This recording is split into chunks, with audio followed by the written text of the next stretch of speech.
What you plant in this lifetime is what you will harvest. Treating others with respect and kindness, consideration, being courteous, polite, and creating a positive environment, giving credit where credit is due, or just a simple hello or good morning can go a long way. At the end, you will get a good harvest, and we think Ike, or Tuto, as many of us knew him. He hated that name though, by the way. Yes, but I got permission that I could use it. Many of us knew he did just that. To hear from so many people all over the valley and even out of state means that he touched so many in his life. Tuto, you did a great job in this life, and you got a good harvest. You will always and forever be in our hearts. Love your Tío Luis and Tia Rachel.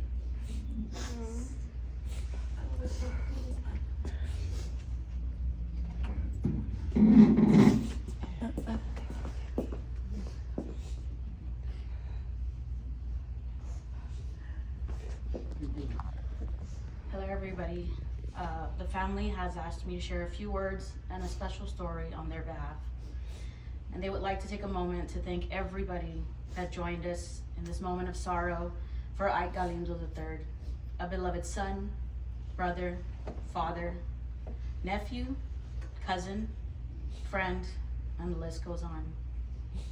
On behalf of the Galindo and Alonso family, they would like to extend their sincerest thanks for coming to today's rosary and giving your condolences. They have felt your prayers and ask for continued prayers as they navigate their new normal day by day.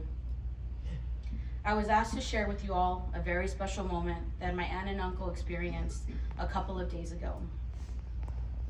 They came to church to make arrangements for the mass for their son, Ike III. The lady behind the window remembered my tío, and he had recently come to make arrangements for his mother's passing. The lady said, "What happened? Weren't you just here for your mother? Who are you here for?" Tío said, "Our son passed away." The lady with deep emotion said, "Oh my God, no." My tío and tía said, "Yes, our son passed away." They continued making the arrangements. When they walked out of the office, they heard somebody call, "Ma'am, ma'am." Tía turned around. The lady said, "Ma'am, may I give you a hug?" Tía said, "Yes, definitely." The lady gave her a hug, and she turned to Tío and said, "May I give you a hug?" Tío, with tears in his eyes, said yes. The lady went back to Tía, held her hands, and said, "Your son said I'm okay. I'm happy. It's beautiful up here, and I'm okay."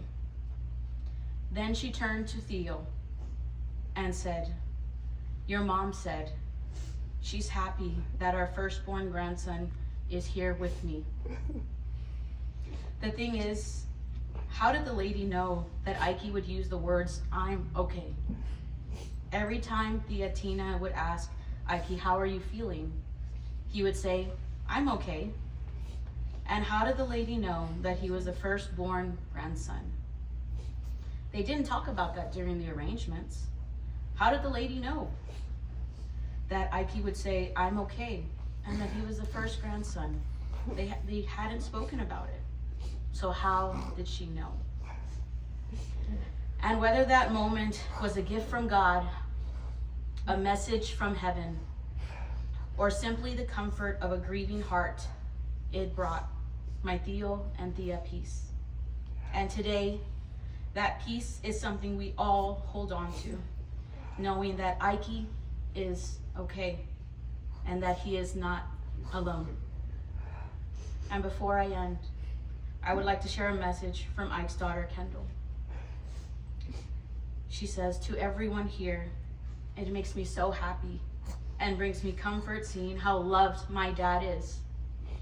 And I couldn't have asked for a better dad."